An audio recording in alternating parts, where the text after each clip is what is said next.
دايما دايما دايما بيكون عندنا حاجات في حياتنا، بس التسويف او بالاصح بدل التسويف نقول الخوف من الحاجة دي او الخوف ان انا ابدأها، دي بيبقى الحاجة الرئيسية ان هي بتوقفنا. النهاردة بقى هنتكلم على 8 حاجات يوقفوا الخوف ده، او على الاقل يحطوه على جنب كده، نقول له خليك انت على جنب واحنا هنبدأ مهما كان. فيلا بينا.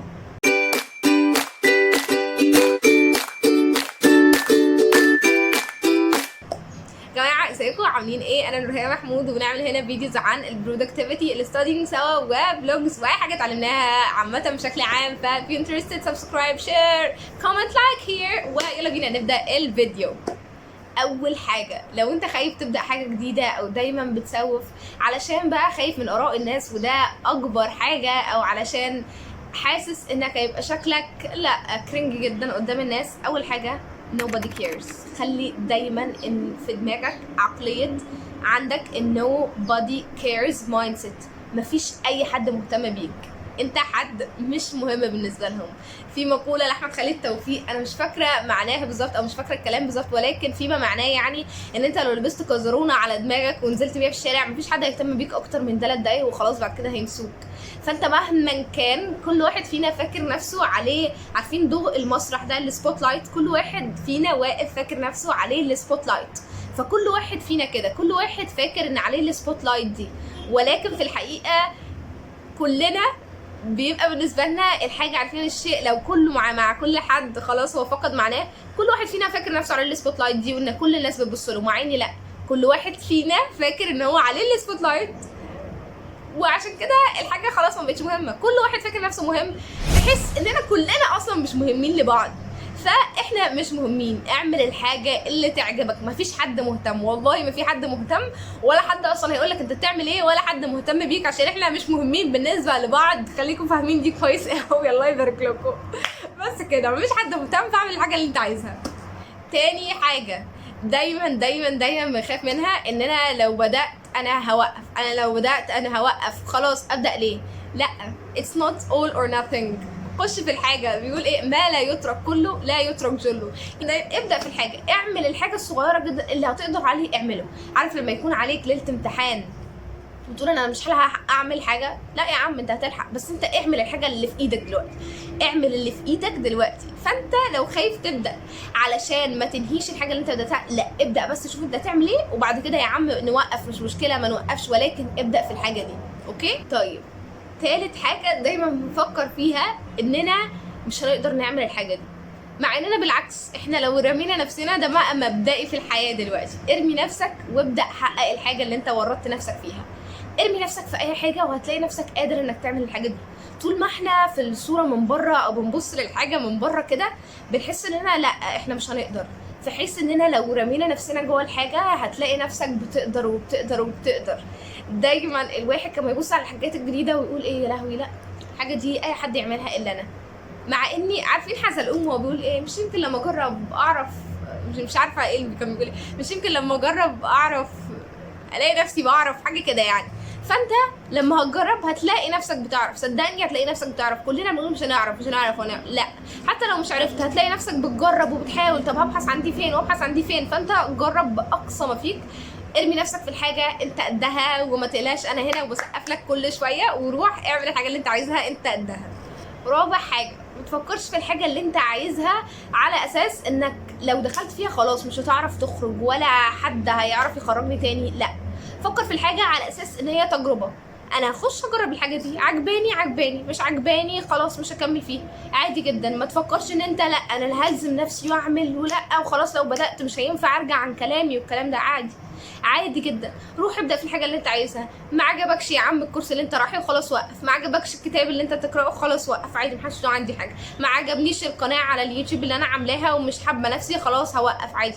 مفيش حد له عندك حاجه، زي ما قلنا اول حاجه ابدا الحاجه اللي انت عايز تعملها كتجربه. شوف انا هبدا اجرب في الحاجه دي، ماشي خلاص عايزه اكمل، ما عجبنيش الحوار بعد شهرين بعد 3، اوكي وقف، محدش له عندك حاجه، اعمل اللي انت عايزه.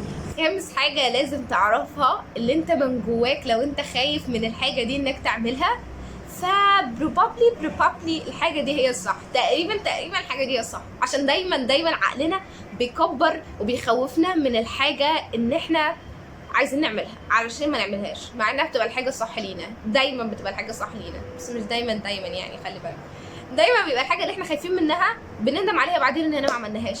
فخلي الخوف ده يور بوصله، خلي الخوف ده هو بوصلتك. كل ما تخاف من حاجه لا اقعد فكر فيها مره واثنين ومليون، هو انا ليه خايف من الحاجه دي؟ طالما انا خايف من حاجه اعرف ان الحاجه دي هتبقى في مصلحتك، وابدا اعمل الحاجه دي لو انت خايف منها. الحاجه رقم 6 وهي الكونسيستنسي، الاستمراريه دايما هي اللي بتخلينا عارفين ايه مستوانا بجد. كلنا عندنا مشكله اننا نبدا مثلا حاجه من ثانيتين ولا من ساعتين، وبعد كده بعدها بساعتين نقول ايه، خلاص انا الحاجه دي مش هعرف اعملها، خلاص انا قعدت، انا بقالي ساعتين بدرس فيها ولا بعمل فيها ومش فاهم فيها حاجه. لا، خلي عندك في دماغك كده الحاجه ان انت لا، انا لازم استمر شويه علشان احكم على نفسي، مش هحكم على نفسي من اول يوم ولا من اول يومين ولا من اول شهر حتى، لا، على الاقل حط لنفسك 6 شهور اعمل الحاجه دي، وبعد ال6 شهور يا عم احكم على نفسك، قول انا حلو في الحاجه دي ولا مش حلو في الحاجه دي، انا بفهم في الحاجه دي ولا مش بفهم في الحاجه دي. ما تتسرعش دايما بالنتائج، لا، هدي نفسك كده، سلو داون، شوف الحاجه من الزاويه الصح، ودايما افتكر انك لازم تهدي نفسك وتشوف نفسك بعد كذا شهر، مش بعد كام يوم ولا بعد اسبوع ولا بعد كام اسبوع، لا، بعد 6 شهور على الاقل اقعد حاسب نفسك. طب هو انا الحاجه دي فهمت فيها حاجه بعد كل الهرج اللي انا هريته ده، ولا ما فهمتش حاجه؟ عملت ولا بجد ما عملتش؟ ولا حاسب نفسك بعد على الاقل 6 شهور، سنه، انما مش بعد شهر ولا حاجه تقعد تقول طب انا عملت ايه، طب انا ما عملتش ايه، طب انا ايه اللي عملته، طب انا ضيعت وقتي. لا، انت ما ضيعتش وقتك، انت كده بتضيع وقتك باللي انت بتعمله حالا ده. فانت اقعد مع نفسك قاعده راجع فيها على الاقل بعد 6 شهور، فلازم يكون عندي الاول استمراريه عشان على الاقل 6 شهور اشوف انا عملت ايه، عملت حاجه فعلا مش اي حاجه. 7 حاجه، اقعد خوف نفسك، اقعد كده مع نفسك بورقه وقلم، خوف نفسك، وانا لو ما عملتش الحاجه دي ايه اللي هيحصل؟ ايه اللي هيحصل بعدين؟ انا لو ما عملتش الحاجه دي يا خرابي انا هندم بعدين. طب انا هاجي اقول يا ريتني عملت. كلمه يا ريتني دي اكتر كلمه سكاكين في قلبي كده بتوجعني لما اقول كلمه يا ريتني. اقعد تفكر، هو انا لو الحاجه دي ما عملتهاش هقول يا ريتني بعدين ولا هقول عادي مش مشكله؟ ودايما الندم على الحاجه اللي انت عملتها بيكون اقل بكتير جدا من الندم على حاجه انت ما عملتهاش. لو ندمت او عملت حاجه وبعد كده ندمت انك عملتها مش مشكله، هتبقى حاسس من جواك ان انا الحمد لله انا عملتها، مش مشكله بقى اعاقبها. لكن انك ما تعملش حاجه خالص تبقى حاجه مستفزه، عشان انت اصلا ما كنتش عارف هو انا يا ترى كنت هنجح ولا كنت هسقط في الحاجه دي ولا كنت هعمل ايه. لا، اقعد مع نفسك كده، شوف الحاجه دي انا هندم عليها بعدين ولا لا. لو هتندم قوم حالا اعملها وما تترددش، حتى لو كانت نتائجها وحشه جدا مش مشكله، هتندم انك ما عملتهاش اكتر من ان انت ندمت انك عملتها. اخر حاجه، ودي بصراحه خليتها للاخر علشان حاجه ايموشنال جدا بالنسبه لي، وادركت قيمتها فعلا الايام اللي فاتت دي، وهي ان الحياه قصيره. مهما كنت فاكر نفسك انك هتعيش قد كده وان انا لسه صغيرين، لا، الحياه قصيره.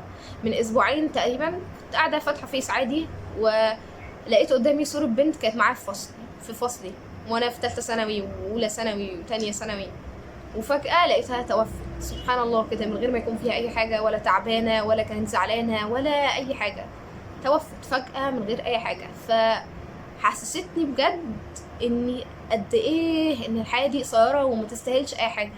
فانت عايز تعمل حاجه اعملها، ما تستناش بقى انك تسوف ولا تعمل حاجه، محدش ضامن عمره، ولا انت ضامن عمرك انك هتعيش لبكره ولا عايش لبعده. لا، انت ما فيش قدامك الا اللحظه اللي انت عايشها دلوقتي حالا، ما تعرفش انت هتعيش كمان ساعه ولا مش هتعيش كمان ساعه. فالحاجه اللي انت عايز تعملها في الدنيا حاول تعملها في الوقت اللي انت فيه، اول ما تفكر في الحاجه دي اعملها، ما تسوفش ولا تاجل. ادعوا دايما لربنا ان هو يكون معاكم في كل لحظاتكم، وادعوا لصاحبتي يا ريت اسمها نوران، ادعوا لاهلها، اهم حاجه ربنا يصبرهم يا رب، ويصبر قلب امتها وباباها واخواتها وكل اللي يعرفها يا رب العالمين. ادعوا لها. كده الفيديو خلص. افتكر دايما ان الحياه قصيره، لو ما عملتش الحاجه اللي انا مش عارف هعملها دلوقتي ولا مش هعملها، الله اعلم بعدين هنعملها ولا لا. فانت اقعد مع نفسك دلوقتي، فكر في كل الحاجات دي، ان مفيش حد مهتم، ان حياتي دي قصيره سبحان الله، مش مستاهله اصلا ان انا اكبر الحوار كده. اقعد مع نفسك، شوف هتندم على الحاجه دي بعدين ولا لا، وبعد كده ابقى احكم على نفسك. لو بدات فعلا اقعد استمر شويه كده، ما تقعدش فجاه وتقول لا خلاص انا مش حلو في الحاجه دي ولا ما بتعلمش، لا، اقعد مع نفسك، افهم نفسك، اقعد شوف هي الحاجه دي مهمه بالنسبه لك بجد ولا لا، وبس كده. لو عجبك الفيديو ما تنساش تشير، سبسكرايب، لايك، كل الحاجات دي. واهم حاجه ما تنساش تدعي لنوران ربنا يرحمها ويغفر لها يا رب العالمين ويصبر اهلها، اهم حاجه. فشكرا.